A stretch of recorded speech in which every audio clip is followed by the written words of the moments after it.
დილამშვიდობისა მაყურებელს და განსაკუთრებული დილამშვიდობისა იმ ხალხს, ვინც რაღაცნაირად მოიარა ჩვენი წიგნის ფესტივალი, რომელიც ფიქრობ, რომ პომპეზურად და შესაბამისად გაიმართა და გაამართლა სახელი საერთაშორისო და სწორედ აი ამ ფესტივალის ფარგლებში წარმოდგენილ წიგნებს წარმოგიდგენთ ამ შემთხვევაში და გვაქვს პატივი პირველ რიგში წარმოგიდგინოთ ბატონი მამუკა დოლიძის გასეირნება დროთა სივრცეში.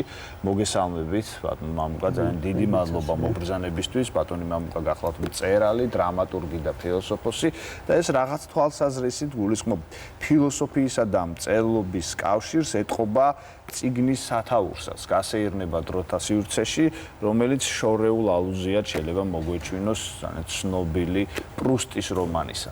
ეს არის მცდელობა იმისა, რომ დრო დააბრუნოთ, თუ დრო გახადოთ ერთიანი თქვენს ტექსტებში. ცეტრა მინდა გითხრათ, ვესწრებოდი მერაბ მამარდაშვილის ლექციებს პრუსტის შესახებ და მასალის ძალიან საინტერესო ესეთი გამოთქვა, რომ ფაქტიურად მარსელ პრუსტი იხსენებს არა თავის ბავშვობას, არამედ ქმნის თავისი ბავშვობის ექვივალენტურ ახალ რეალობას, რომელიც შეესაბამება მის, ასე ვთქვათ, სინანულს, მის ნოსტალგიას და მის მოგონებებს. ანუ ფაქტიურად ესე იგი ჩვენ საქმე გვაქვს ყოველთვის, როცა ვიხსენებთ ბავშვობას შემოქმედებასთან და არა უბრალოდ პასიურ გახსნებასთან. აი ამ პრინციპით არის აქაც განსაკუთრებით ამ წიგნის ბოლო ნაწილი მუსიკასავით მიმდინარე დრო. წიგნი პირობითად ციკლებად არის რამდენიმე ციკლად არის დაყოფილი და მუსიკასავით მიმდინარე დროში ფაქტიურად არის ესე იგი აი ეს პატარა მოთხრობები, მათ შორის გასეირნება დროთა სივრცეში, რომელიც ძირითადად ორიენტირებულია ჩემს წარსულზე, ჩემს ბავშვობაზე, ისეთ იმ ძვირფას რაღაცებზე, რაც დღეს არაფრით არ მეთმობა, რომ მე დავივიწყო. მე მოვასწარი და წიგნის დიდი ნაწილი წავიკითხე და მინდა ურჩიო, ცხადია კითხველსაც, რომ აუცილებლად გადაფურცლოს ეს შესანიშნავი წიგნი. მუსიკა იგრძნობა ყველგან, სხვათ შორის. მათ შორის ციკლების სათაურებში იქნება ეს ისტორიის არითმია, რომელიც გარკვეულწილად მუსიკასთან კავშირში არის, მაგალითად ვარიაციები დიდგორის თემაზე, იმიტომ რომ რეალურად მუსიკაც ვარიაციების და ინტერპრეტაციების თემაა და ბუნებრივია მუსიკასავით მიმდინარე დრო. მაგრამ სანამ უშუალოდ წიგნის თვისობრივ ნაწილზე გადავიდოდეთ, თქვენი ყველაზე ცნობილი ტექსტი, მდგმურები, რომელიც არაერთხელ დაიდგა, არის აი ამ გამოცემის შემადგენელი ნაწილი. ორი სიტყვით ვთქვათ, აი ამ გახმაურებულ ნაწარმოებზეც. ხო, ნუ რა უნდა გითხრათ ახლა, ეს მოთხრობა დაიწერა 1982 წელს. მაშინ ჯერ კიდე აკრძალული თემა იყო, ამაზე არ შეიძლებოდა წერა, ამიტომ არც ერთმა ლიტერატურულმა ჟურნალმა არ დაბეჭდა მოთხრობა. პირდაპირ მითხრეს, რომ ამ თემაზე რა არის აქ ჩვენთვის ყველაზე უფრო საშიშია?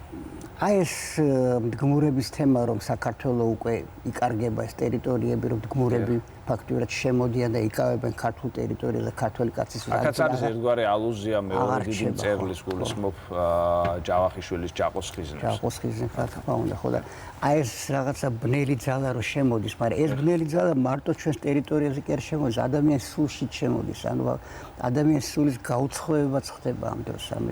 ამიტომ ეს პროცესი მოთხრობა ორგვარი დატვირთვით არის. შინაგანი ოკუპაცია. ერთი ისტორიული ისიც რომ საქართველოს ყოველთვის იყო ახლა ლუკმა გემრიელი ლუკმა უამრავი მტაცებლების და მეორე თვითონ ადამიანის სულში რაც ხდება, ეს რაც ხდებოდა საბჭოთა პერიოდში, რომ ადამიანის სული იყო ფაქტიურად გაუცხოებული და გაუხეშებული და რაღაცა ბნელი ძალა და რაღაცა აკრძალვები იპყრობდნენ ამით. ამიტომაც მოთხრობას ორი პლანი აქვს ფაქტიურად. ესე იგი, ერთი რომ აი რაც ხდება ადამიანის შინაგან სამყაროში, მეორე რაც ხდება გარეთ. მე დავდიოდი დედასთან, დედაჩემთან ერთად. მე დავითაშვილთან ერთად რომელიც აუცილებლად უნდა გვეხსენებინა და სულ ხედავდით იქ, რომ სოფლები, ქართული სოფლები ცარიელდება, შემოდიან მდგმურები, უცხო ხალხი და იკავებენ ამ ტერიტორიას და ეს პროცესი რაღაც ისე იყო მოდებული, რომ უკვე მაშინ იყო საგანგაშო. ეს იყო ერთგვარი პროტესტი, როგორც შინაგანი, ვთქვათ, ოკუპაციისა ადამიანის, რომელსაც რეალურად ბუნებრივია სხვა სურვილები და სხვადყოფნის სურვილი გააჩნდა ზოგადად და ამავდროულად უწევდა სხვა ადამიანის თამაშით საბჭოთა ეპოქაში. იგივე შეიძლება ითქვას ამ შემთხვევაში სოფლებზეც, რომელიც იყო მნიშვნელოვანი თემა და დღემდე რჩება ბუნებრივია ამ თემად, რაც შეეხება წიგნის სპეციფიკას. მოდი დაუბრუნდეთ. რამ გაანაპირობა ის, რომ ეს წიგნი რაღაც თვალსაზრისით ციკლებად არის დაყოფილი? რა არის ეს მომიჯნავე ზღვარი, რომელმაც გაყო თქვენი ტექსტები ერთმანეთისგან? იცით რა, ეს ისეთი ტიპის მოთხრობები, ახლა ფილოსოფიური მოთხრობა, რომელიც ითხოვს გარკვეულ, ასე ვთქვათ, ადვილად დაფიქრებას ითხოვს. ამიტომ რო ყოფილიყო მკითხველის ადვილად აღსაქმელი, თემატიურად გავაერთიანე ამ ციკლებში. სხვადასხვა პირველი მაგალითი ნაწილი არის აი ეს მდგომარეობის იწყება. ეს არის მოთხრობები, პაროდიები, მერე მოდის უკვე შემდეგი მოდის არასამეცნიერო ფანტასტიკა, მერე მოდის არითმია, ისტორიის არითმია, მერე დიდგორის ომის თემაზე, ორი მოთხრობა მაგ დაწერილი და ბოლოს მუსიკასავით მიმდინარე დრო. ეს ყველაფერი არის ესე თემატიურად დალაგებული მოთხრობების გამო. აი ეს ციკლებად დაყოფათ. კი ბატონო, საინტერესო გახსენება, სადაც ეხება. საინტერესო არის ის ამბავიც, რომ თქვენ დედა თქვენი ახსენეთ და მერი დავითაშვილი, რომელიც არის საყოველთაოდ ცნობილი კომპოზიტორი და მათ შორის ბავშვთა კომპოზიტორიც არის მნიშვნელოვანი ნაწილი აი ამ ტექსტისა. შეიძლება არა პირდაპირი აზრით, მაგრამ ის სულისკვეთება, რომელიც თქვენს ოჯახს გააჩნდა და ის დამოკიდებულებები არის მკვეთრად ასახული, თუნდაც იმ კონკრეტულ ციკლში, რომელიც ჩვენ უკვე ვახსენეთ. რამდენად შეიძლება მუსიკამ ითანამშრომლოს ტექსტთან, მეტაფორული აზრით გულისხმობ ამ შემთხვევაში, აი ამ ჟანრში. ანუ როგორ შეიძლება მუსიკა შემოვიდეს ჩემს გონებაში, ახლა შემოდის ძალიან ცნობილი მუსიკა, დედა თქვენისა ეს საწყალი კურდღელი, რომელსაც ყველას გვამღერებდნენ და სიამოვნებით მღეროდით, მაგალითად ბახში და ასე შემდეგ და შემდეგ. შეიძლება იგრძნობოდეს მოტივები ტექსტში. რა თქმა უნდა, ჩემთვის ასეა. იმიტომ რომ მუსიკა, ფაქტობრივად მე მუსიკაზე გავიზარდე. არა მარტო დედას მუსიკა, საერთოდ ესე იგი და ამდენად სულ მქონდა იმის სურვილი, მე თვითონ ახლა მუსიკალური განათლება არ მემიღია, მაგრამ სულ მქონდა იმის სურვილი, ეს მუსიკა, ეს ემოცია, მუსიკალური ემოცია გამომეხატა სიტყვით. რა თქმა უნდა, ეს თითქმის შეუძლებელი ამოცანაა, იმიტომ რომ სიტყვას სხვა სპეციფიკა აქვს, სხვა ისა, სხვანაირად ლაგდება სიტყვაში ეს ყველაფერი ჩანაფიქრი და მუსიკაში სხვანაირად მიმდინარეობს, მაგრამ ყოველ შემთხვევაში ამ შეუძლებლობისაკენ მისწრაფებაში დაიბადა ფაქტობრივად ჩემი მწერლობა. მისწრაფება იქითკენ როგორმე ეს მუსიკალური ემოცია გამომეხატა მე სიტყვის საშუალებით და სიტყვა გადამექცია არა მხოლოდ აზრისა და შინაარსის მატარებელ რაღაცა ელემენტად, არამედ მუსიკის გამომხატველ რაღაცა პატარა ესეთ ნაწილად, რომელიც ფაქტობრივად სიტყვის ნაკადზეა ლაპარაკი და არა სიტყვაზე, რომელიც ფაქტობრივად მუსიკალურ დატვირთვას იძენს, განსაკუთრებით ბოლო წიგნის ბოლო ნაწილში, მუსიკასთან მიმდინარე დროში. აი, სწორედ წიგნის ბოლო ნაწილში არის ერთი პატარა ტექსტი, მინიატურული ტიპის ბაღი, რომელიც რეალურად ადამიანის ცხოვრების ერთ-ერთ მთავარ მისტიფიკაციას, ფერიცვალებას ეხება გარკვეულწილად. ის იგრძნობა ბოლოში, მაგრამ მაინც რამდენად სჭირდება მწერალს, ამ შემთხვევაში მწერალს, რომელიც პარალელურად არის ფილოსოფოსი, ფერიცვალება, როდესაც ის ამ შემთხვევაში დაჯდება საწერ მაგიდასთან. ანუ ყოველდღიურობა და ის სათქმელი, რომელიც ამ შემთხვევაში დროთა სივრცეში გასეირნებას გვპირდება, რამდენად განსხვავდება თანამედროვე ავტორისთვის, მაგალითად თქვენთვის.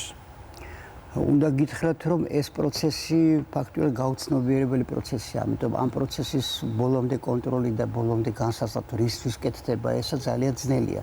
ეს არის რაღაცა მოწოლილი სურვილი, რომ გააკეთო, გამოხატო რაღაცა, რაც გაწუხებს და შემდეგ თვითონ გამოხატვის პროცესში იკვეთება თემაც, იკვეთება შინაარსიც, იკვეთება იდეაც, ყველაფერი. მე არ მიმაჩნია მაგალითად ის სტორი, რომ მწერალმა წინასწარ მოიფიქროს ყველაფერი და მე უბრალოდ ქაღალდზე ჩაწეროს. თვითონ წერის პროცესი წარმოშობს თემას. როგორც ფაქტობრივად მე ამ შემთხვევაში მარსელ პრუსტის პრინციპი ძალიან მომწონს, რომ ესე იგი ფაქტობრივად ის წერის, ასე ვთქვათ, თვითმიზნის წერალის პროცესი. ხო, წერის პროცესი. ამ პროცესში ჩნდება ეს სახეები, ხასიათები. ჩვენ შეგვიძლია უცებ ვაჩვენოთ წიგნი, რომელიც არის მამა თქვენის თარგმანი. დიახ, ეს არის მამას თარგმანი. და მე გადავმისამართებით ისევ დედა თქვენზე. ეს არის მამას თარგმანი. ივანე თურგანევის მამები და შვილები, რომელიც გამოსცა თემატური სათაური აქვს. დიახ, პალიტრამ. ესეც წიგნის ფესტივალზე იქნა გატანილი და ძალიან გამეხარდა, სასიამოვნო სიურპრიზი იყო, იმიტომ ეს ადრე იყო გამოცემული და უკვე მეორედ გამოიცა პალიტრას მიერ ეს მამები და შვილები. მე როგორც მსმენია წიგნს ასევე ძალიან დიდი წარმატება და დადასტურებით მსმენია, რომ დედა თქვენი გარკვეულწილად საკუთარ სიმღერებს თქვენც გიძღვნიდათ, ან თქვენი არსებობის შთაგონებით წერდა, ჩვენ შეგვიძლია ჩვენი უნიკალური არქივიდან ერთგვარი კოლაჟი შემოგთავაზოთ ამ შემთხვევაში მე დავითაშვილის შესახებ, თქვენ დაგემშვიდობებით ორივე გამოცემას, მათ შორის თქვენს ძალიან კარგ წიგნს გასეირნება დროთა სივრცეში. რომ დედას წიგნი არ მოგონებები გადასულ დღეთა, აი ამ გადაცემაში ვერ არ მოხერხდა შეგვიძლია რომ ამას დავუთმოთ სხვა გადაცემა, მანამდე ნახოთ კოლაში. ძალიან დიდი მადლობა მობრძანებისთვის. მადლობთ.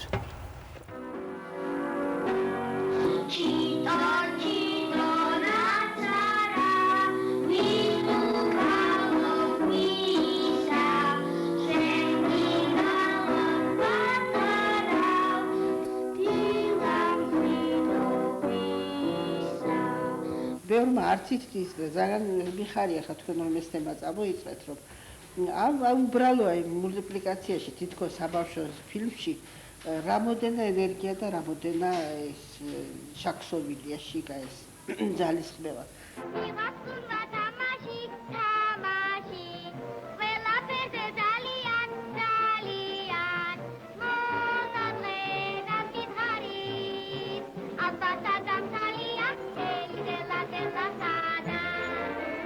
ერთ რეპეტიციაზე მოვიდა და მერი არ მახსოვს გახსოვთ თუ არა და მოვიდა და თქვა რომ რატომ უნდა იმღერო სხვამ როცა ბავშვი მღერის შესანიშნავად და კარგი სმენა აქვს აი ამისთვის ძალიან დიდი მადლობა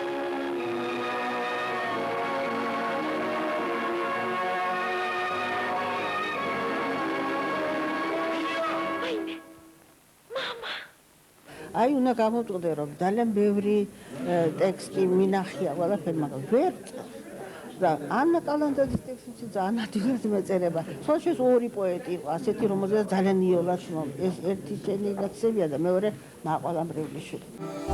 ესაცალი კურდღელი ძლიერად გაგვიხდა აცტაფილო ეამა ჩამოხდა და გაგვიხდა უმაწვალე გო დაწვალე სიერედა ოღონდ სიყვარული გული რვესემი გოლე უიქა თითული აბიდო ეგრე გამაგონე რაკნა ფუკებით მენე მასეთხრი სალია მერაგი ყურები გონო აბარა ჩევინი ბრალია